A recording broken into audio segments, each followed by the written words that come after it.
نازل نہیں کی، اور ایسے ہی تم کوئی ایسی بات کہو اللہ کے بارے میں جن کا تمہیں کوئی علم نہیں ہے۔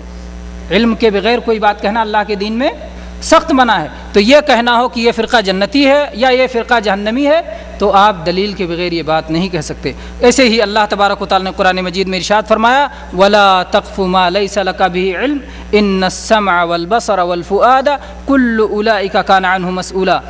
اس بات کے پیچھے مت پڑو جس کا تمہیں علم نہیں ہے، کیونکہ آنکھ، کان اور دل سب سے ہر ایک سے پوچھ گچھ کی جانے والی ہے، سب سے سوال ہوگا، سب سے پوچھا جائے گا۔ میرے بھائیوں، اکثر فرقوں کا آپ حال دیکھیں گے تو سب کا دعویٰ ہے کہ وہی نجات یافتہ فرقہ ہے، اسی فرقے کو نجات ملنے والی ہے، اور ان کے جو مخالف ہیں انہیں نجات ملنے والی نہیں ہے، وہ غیر نجات یافتہ ہیں۔ آئیے ہم دلیل کی روشنی میں دیکھتے ہیں کہ اس سلسلے میں اللہ تبارک و تعالیٰ نے کیا فرمایا ہے اور جناب محمد الرسول اللہ صلی اللہ علیہ وسلم نے کیا فرمایا ہے، تاکہ ہم بھی وہی طریقۂ کار اپنائیں، وہی جو ہے منہج اپنائیں، وہی طریقۂ عمل اپنائیں، تاکہ ہم بھی نجات پا سکیں اور ہم بھی جہنم سے اپنی حفاظت کر سکیں، ہلاکت و تباہی سے محفوظ رہ سکیں۔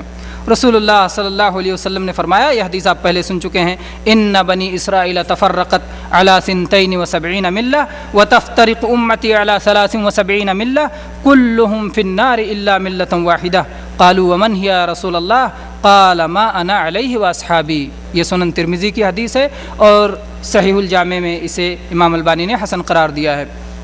اللہ کے نبی صلی اللہ علیہ وسلم نے فرمایا کہ بنو اسرائیل 73 فرقوں میں تقسیم ہو گئے،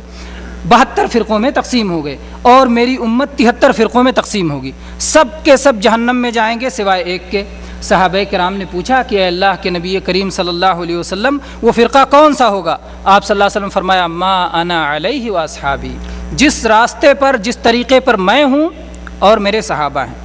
آپ کو ایک غور کرنے کی چیز ہے کہ اللہ کے نبی صلی اللہ علیہ وسلم نے یہاں کوئی نام نہیں لیا کہ فلاں یا فلاں یا فلاں۔ اللہ کے نبی صلی اللہ علیہ وسلم نے وصف بتایا، صفت بتائی کہ جس کے اندر یہ صفت پائی جائے گی، یہ خوبی پائی جائے گی، وہی فرقہ نجات یافتہ ہوگا، کیونکہ نجات کے معاملے میں نام کی اصل میں حیثیت نہیں ہے، نجات کے معاملے میں ایمان کی، عمل کی، کردار کی، طریقے کی حیثیت ہے۔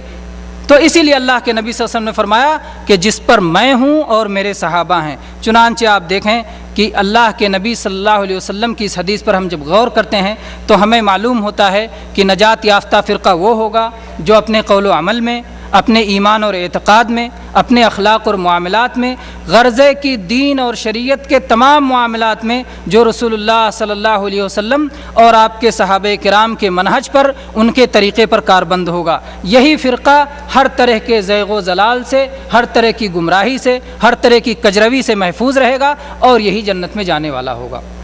یاد رہے میرے بھائیوں، اللہ کے نبی صلی اللہ علیہ وسلم نے اس فرقے کی ایک صفت بتائی ناجیہ، کہ یہ نجات پانے والی جماعت ہے۔ کلھا فی النار الا واحدہ، سب جہنم میں جائیں گے سوائے ایک کے، یعنی یہ نجات پائے گی جہنم سے۔ یہی فرقہ ہے جو کتاب و سنت کو، قرآن و حدیث کو مضبوطی سے پکڑتا ہے اور سلف صالحین کے طریقے کو، ان کی روش کو اپناتا ہے، کیونکہ اللہ کے نبی صلی اللہ علیہ وسلم نے فرمایا ما انا علیہ واصحابی، جس پر میں ہوں میرے صحابہ ہیں، یعنی نبی صلی اللہ علیہ وسلم کا طریقہ اور سلف صالحین کا طریقہ۔ میرے بھائیوں، اسی فرقے کو اہل سنت و جماعت بھی کہا جاتا ہے۔ اہل سنت و جماعت کا مطلب یہ ہے کہ اس میں دو بڑی چیزیں پائی جاتی ہیں، دو بڑی چیزیں۔ پہلی چیز وہ اہل سنت ہیں، یعنی سنت سے ان کا بڑا مضبوط تعلق ہے، سنت سے وابستگی ہے، اور یہ اپنی زندگی کے تمام امور میں رسول اللہ صلی اللہ علیہ وسلم کی سنت کو اور آپ کے صحابہ کی سنت کو اپناتے ہیں۔ یہ اپنی عقل کو، اپنی رائے کو، اپنے قیاسات کو، اپنی اجتہادات کو رسول اللہ صلی اللہ علیہ وسلم کی سنت اور آپ کے صحابہ کے طریقے سے مقدم نہیں کرتے، جبکہ دوسرے فرقے ان کے مقابلے میں اہل بدعت ہیں۔ اہل بدعت ہیں جو لوگ سنت کی طرف جن کی نسبت کبھی نہیں ہو سکتی، بلکہ کبھی ان کی نسبت ہوتی ہے ان کے قائد اور بانی کی طرف، جس نے اس جماعت کو بنایا ہے اس کی طرف اس کی نسبت کی جاتی ہے، جیسے کہا جاتا ہے قادیانی، قادیان کے ایک شخص نے اس فرقے کو ایجاد کیا، یا جہمی، یا اسی طرح سے ان کے یہاں جو خاص بدعت ہے اس بدعت کی طرف ان کی نسبت ہوتی ہے، جیسے کہا جاتا ہے قدریہ یا مرجیہ، جن لوگوں نے تقدیر کا انکار کیا، یا جو لوگ کہتے ہیں ایمان کے بعد عمل کی ضرورت نہیں ہے، یا ایسے ہی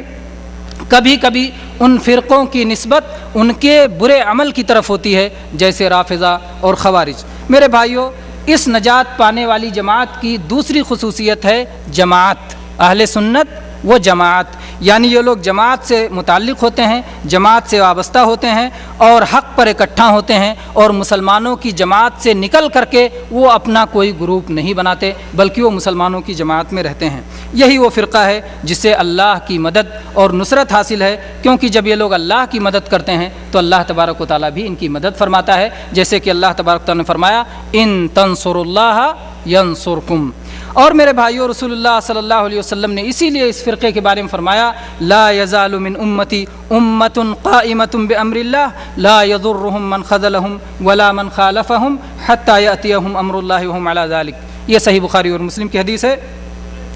کہ اللہ کے نبی صلی اللہ علیہ وسلم نے فرمایا کہ میری امت کی ایک جماعت ہمیشہ حق پر قائم رہے گی، اس کی مخالفت کرنے والے، اسے بے سہارا چھوڑنے والے اس کا کچھ بگاڑ نہیں سکتے یہاں تک کہ اللہ تبارک و تعالیٰ کا حکم آ جائے اور وہ لوگ اسی حالت پر قائم رہیں گے۔ وہ لوگ اپنے حق کو مضبوطی سے قائم رہیں گے، سنت پہ مضبوطی سے قائم رہیں گے، جماعت کے ساتھ رہیں گے۔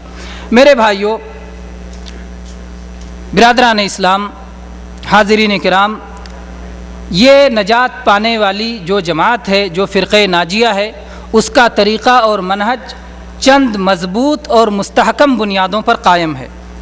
اس فرقے کے منہج کی، فرقہ ناجیہ کے منہج کی پہلی مستحکم بنیاد یہ ہے کہ یہ لوگ کتاب اللہ اور سنت صحیحہ پر اکتفا کرتے ہیں، جیسا کہ اللہ کے نبی کریم صلی اللہ علیہ وسلم نے وصیت کی ہے۔ آپ نے فرمایا ترکت فیکم امرین لن تضلوا ما ان تمسکتم بہما کتاب اللہ و سنتی۔ یہ امام مالک نے اسے روایت کیا ہے اور مستدرک حاکم میں بھی حدیث ہے، سند حسن ہے اس کی، کہ اللہ کے نبی صلی اللہ علیہ وسلم نے فرمایا میں تم میں دو چیزیں چھوڑ کے جا رہا ہوں، اگر تم ان دونوں کو مضبوطی سے پکڑ لو گے کبھی گمراہ نہیں ہو سکتے، ایک اللہ کی کتاب اور دوسرے رسول اللہ صلی اللہ علیہ وسلم کی سنت۔ میرے بھائیو، جہاں تک اجماع کا معاملہ ہے تو اجماع وہی معتبر ہے جس کی بنیاد کتاب و سنت پر ہو، کتاب و سنت کے خلاف کوئی اجماع نہیں ہو سکتا ہے۔ ایسے ہی جہاں تک عقل اور فطرت کا معاملہ ہے، جیسے قیاس وغیرہ کے جو معاملات ہیں، تو یہ بھی اسی وقت مقبول ہوں گے جب یہ کتاب و سنت کے موافق ہوں۔ کتاب و سنت کے خلاف نہ عقل کی بات قبول کی جا سکتی ہے اور نہ فطرت کتاب و سنت کے خلاف جا سکتی ہے۔ تو عقل اور فطرت یہ اس لائق نہیں ہیں، ان کی یہ حیثیت نہیں ہے کہ ان کو باقاعدہ شرعی احکام کے لیے مصدر بنا لیا جائے۔ اسی طرح سے اللہ تبارک و تعالیٰ نے ارشاد فرمایا یا ایھا الذین آمنوا اطیعوا اللہ واطیعوا الرسول واولی الامر منکم فإن تنازعتم فی شیء فردوه الی اللہ والرسول ان کنتم تؤمنون باللہ والیوم الآخر ذلک خیر واحسن تأویلا۔ اے ایمان والو، فرما برداری کرو اللہ کی، فرما برداری کرو رسول اللہ صلی اللہ علیہ وسلم کی اور اپنے میں سے اختیار والوں کی۔ پھر اگر کسی چیز میں اختلاف ہو جائے تو اسے لوٹا دو اللہ کی طرف اور رسول اللہ صلی اللہ علیہ وسلم کی طرف، اگر تمہیں اللہ تعالیٰ پر اور آخرت کے دن پر ایمان ہے۔ یہی بہتر ہے اور انجام کے اعتبار سے یہی اچھا ہے۔